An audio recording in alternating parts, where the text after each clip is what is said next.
Hello everyone, welcome to SCI-EASE. In this video, I am telling you we will discuss a very important topic, extraction of metals. We know that some metals like sodium, potassium, they are very reactive. So they are found in the form of compounds in earth crust. But some metals, they are found in the native form. Why? Because they are unreactive, like gold, platinum, etc. Copper, that is found in both native as well as in the compound form. Before doing the extraction of metals, I am going to explain few terms which are very important. The first term is mineral. The natural material in which the metals or their compounds are found in earth, they are minerals. What are ores? Those minerals from which metals can be extracted conveniently and profitably. But one line, you must remember this thing, all the ores are mineral, all ores are minerals, but all the minerals are not ores. So this is very important. Third term is gangue. Spelling Gangue, gangue, but we pronounce it as gangue. What is gangue? The unwanted, or you can say undesirable, particles or impurities like sand, soil, limestone, etc. associated with ore, that is known as gangue. The next thing, what are the various processes involved in the extraction of metals from the ores? They are known as metallurgy. Metallurgical processes, or you can say metallurgy. I will tell you the names of some ores, like ore of mercury, cinnabar, HGS. Aluminium, ore of aluminium, common ore is bauxite, Al2O3, 2H2O. Iron, hematite, Fe2O3. Because sometimes the name, chemical name, as well as the formulae that is asked. Name the ore of iron or name the ore of zinc. Zinc, it exists as zinc blandy, ZnS, and zinc carbonate, that is ZnCO3. So ores may be sulfide ores, carbonate ores, oxide ores, halide ores, sodium chloride, rock salt. This is the ore of sodium.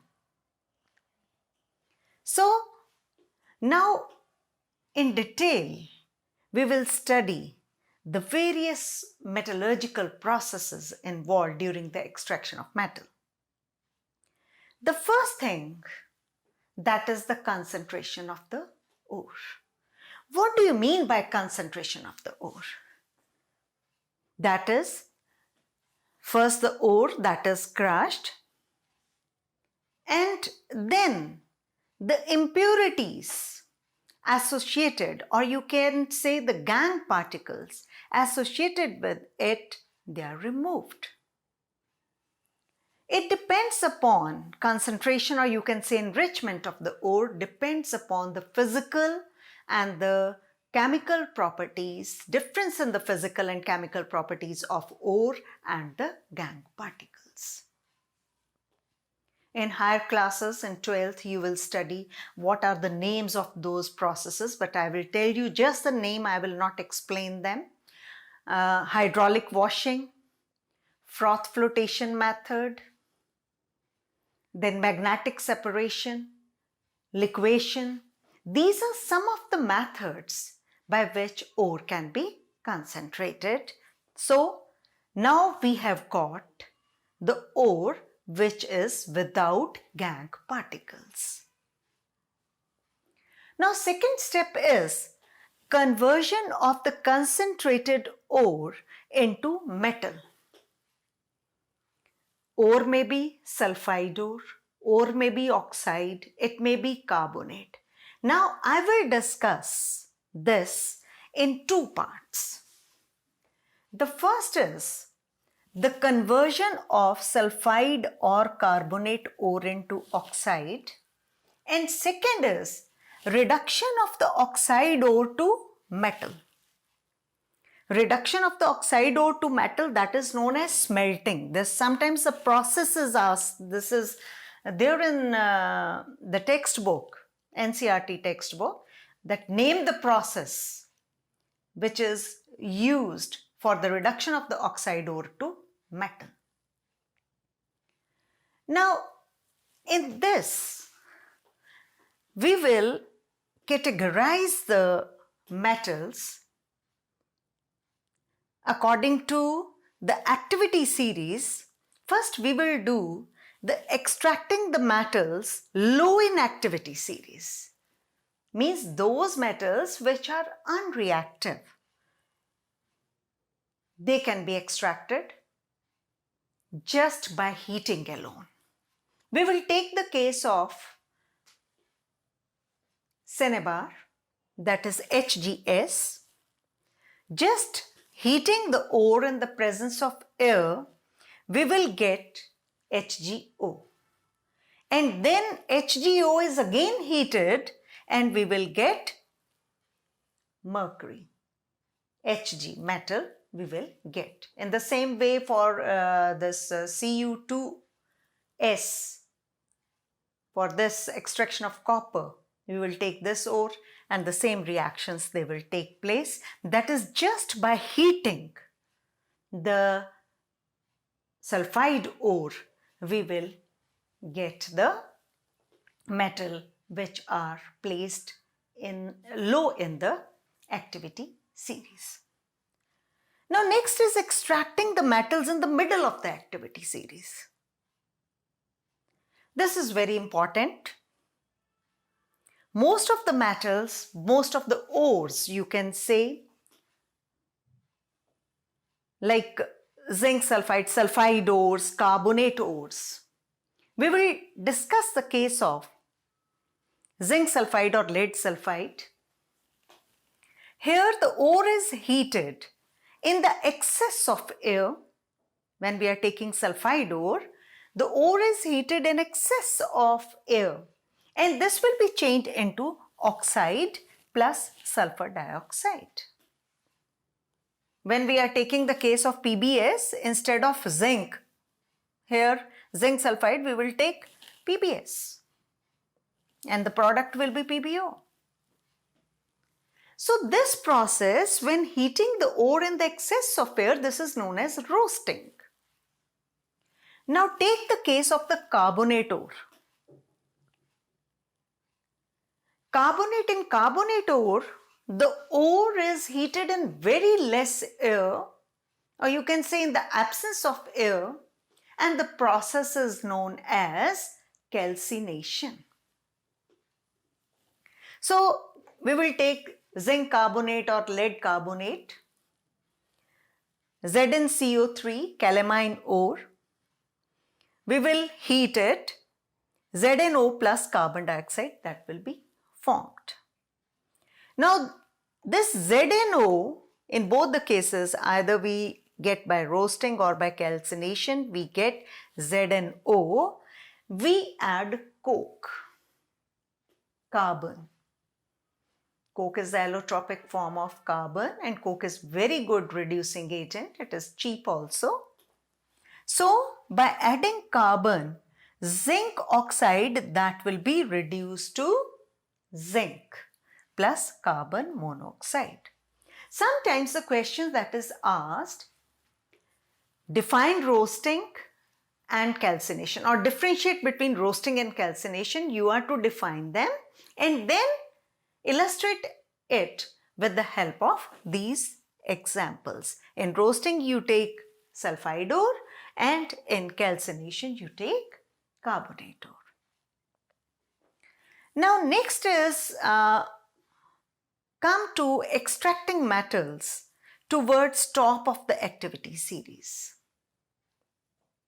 We know that metals like sodium, magnesium, calcium, aluminium, they have high reactivity. And here what we get, the reaction, we will take electrolytic cell here. At cathode, the metal that can be extracted, and at anode, chlorine gas that will be liberated. So in these cases, by electrolysis of the molten chlorides, by taking the molten chlorides here, we get the metal here at cathode, and at anode we get chlorine gas. So we have categorized the metals according to their reactivity, chemical reactivity. Now, one thing I want to tell you, some metals, in some cases carbon that can't be used. So there, some metals like sodium, aluminium, etc., they can be used as a reducing agent. And in this case, these metals, aluminium, just the displacement reaction will take place. And we will get oxide of this metal, aluminium oxide, plus iron. And this iron, it is formed in the molten state. And during this reaction, lot of heat is evolved. Means these reactions are exothermic. That is why the metal which we get, that is in the molten form. And this reaction that can be used in joining the railway tracks. And this process is known as thermite process. Now we have got the metal. Here also, here, in all these cases we have got the metal. Now still these metals, they have impurities in it. It is not 100% pure metal. So the last step, that is the refining of the metal. Some metals, they have large impurity and some has less. Now in case of copper, zinc, tin, nickel, electrolytic refining method that is used. Impure metal is made the anode and the strip of pure metal that is made the cathode. And these two electrodes, they are dipped in the electrolyte having the same metal. If the copper strip that is dipped, this means the electrolyte will be copper sulfate. When the reaction starts, what you observe, that the impure metal that will go into the solution, that is the electrolyte, and from the solution the metal that will be deposited on the cathode. So the strip of impure metal, which is anode, that will start becoming thinner and thinner, and the cathode will widen. It will become thicker. So this is, and in copper, when electrolytic refining that is done, we get 100% pure copper. Now, one thing I want to tell you that where that impurities have gone. The soluble impurities, they will dissolve in the electrolyte, and the insoluble impurities, they'll be collected at the bottom of the anode, and that is known as anode mud. So I have told you in detail the extraction of the metals, some terms which you must memorize. So with this, the important part of this chapter that is over. Only the small topic, that is corrosion of metals and prevention and uses of metals and non-metals, that is left. We will discuss it in the next video. Thank you.